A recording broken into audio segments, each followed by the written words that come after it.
Good morning, all. Today we are going start a chapter in irrigation engineering named waterlogging. So it is the smallest chapter of a course of irrigation. So in this particular chapter, we were discussing about what is called waterlogging and what are the causes of waterlogging occur and what are the effects that waterlogging can make on irrigation. So before starting that, what is a waterlogging? When the conditions are so created that the crop root zone get deprived of proper aeration due to the presence of excessive moisture or water content, the tract is said to be waterlogged. Okay, so when in the field, when there are a presence of excessive moisture or water content are available, so there are the no proper aerations are occur at the crop root zone, and the kind of the conditions are occurred, it's called the waterlogging.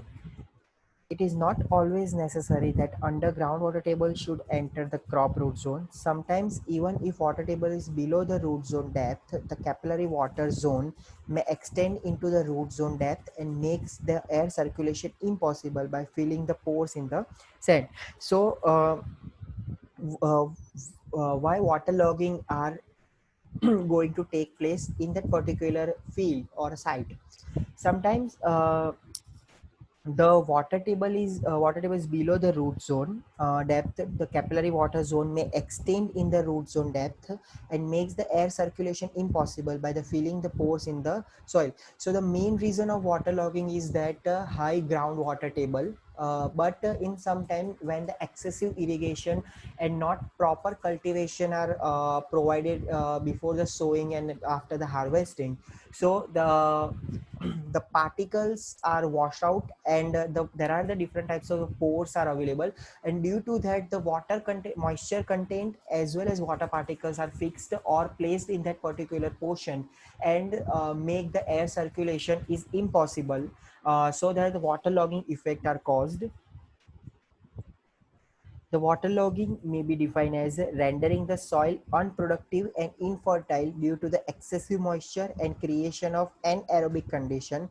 The phenomena of waterlogging can be understood with the help of a hydrological equation which states that inflow is equal to outflow minus I minus storage. Okay, so the waterlogging is that if there are excessive water inflow rather than the outflow, the consumption of the the consumption of the crop root as well as the storage.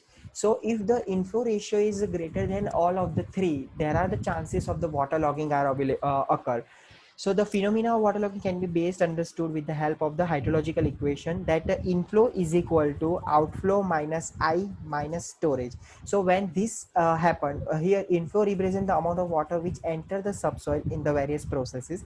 It includes the seepage from the canal, infiltration of rainwater, percolation from irrigated fields, and subsoil flow. Thus, although it is loss for us, it represents the amount of water flowing into the soil. So the higher number of water flowing into the soil, there are the high chances of the water logging, uh, because in the pores of the soil grains, the water are fixed, and the created an aerobic process which can't sustain the in which the crop can't sustain, and there are the chances of the famine and other types of the bacterial possibilities are going to take place.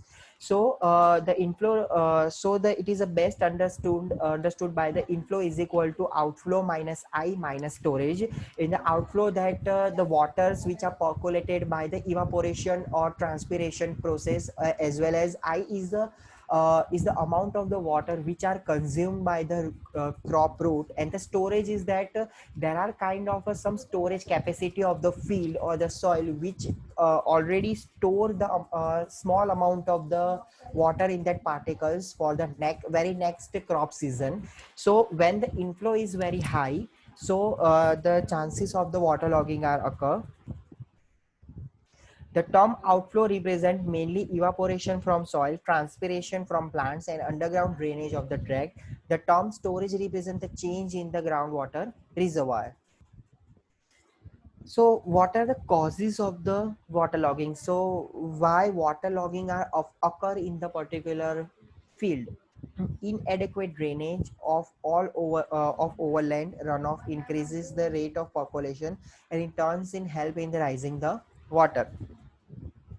So improper inadequate drainage of the particular field, which includes that there are less chances of the water outflow or occur. So due to that, the water are percolated or water are stored in the particular nearness or the vicinity of the root zone, and which meet the groundwater table, or it will be increase the level of the groundwater table. The water from river may infiltrate into the soil due to the excessive rain or any kind of the natural phenomena. The water which are available in the river are infiltrated into the soil or into the field soil. So there are excessive water which are available, which can't be out by the evaporation and transpiration. So there are excessive water infiltrate into the soil. Seepage of water from the earthen canal also adds significant quantity of water to the underground reservoir continuously. Okay, so we all know that there are the different types of the canal systems are available. Different types of the canal systems are available. So the seepage or the water seepage from that canal plays a very significant role, add a significant quantity of water to the underground reservoir continuously. Sometimes subsoil does not permit free flow of subsoil water, which may be actuated the process of the rising the water table. Sometimes due to the due to the proper cultivation, the subsoil does not provide a free passage to the water for the gravitational flow in the accordance of the gravitational flow. So due to that, there are the chances of the raising the water table or the groundwater table, and the water which are diverted from the canal or from the river to the field uh, are stored in the field zone. Irrigation water is used to flood the field. If it is used in excess, it may help appreciably in rising the water table. Good drainage facilities are very essential. So there are the different types of the causes of the waterlogging. That inadequate drainage of all overland runoff increase the rate of percolation, and in turns help in rising the water table. The water from the rivers may infiltrate into the soil. Seepage of water from earthen canal also adds significant quantity of water to the underground reservoir continuously. Sometimes subsoil does not permit the free flow of the subsoil water, which may accelerate the process of the rising the water table.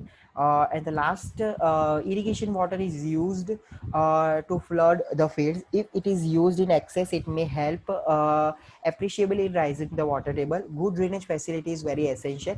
As we know that there are the different types of the methods of irrigation. There are different methods of irrigation are used, like the flooding method, furrow method, and check basin method, and zigzag basin method. But in that particular kind of a methodology, there are the chances of the flooding are occur at the particular site, and due to that phenomena, the excessive water are diverted to the field from the canal or from the river. So it will rise the groundwater table and fill up the particular pores in the soil grain, and created an aerobic process for particular soil. And without the proper drainage, the kind of the excessive water are not drained out particularly, or not a proper seepage are occur in the accordance with the gravitational flow. Waterlogging causes a yellowing of leaves, stunt growth, small and shallow root system. Also, particularly nitrogen deficiency cause yellowing of the leaves in the winter. So there are the different types of the effect of waterlogging. So the first one is the creation of anaerobic condition in the crop root zone. When the aeration of the soil is a satisfactory, bacteriological activities produce the required nitrates from the nitrogen compound present in the soil. It helps the crop growth. Excessive moisture content create anaerobic condition in the soil. The plant root do not get the required nourishing food or nutrients. As a result, crop growth is badly affected.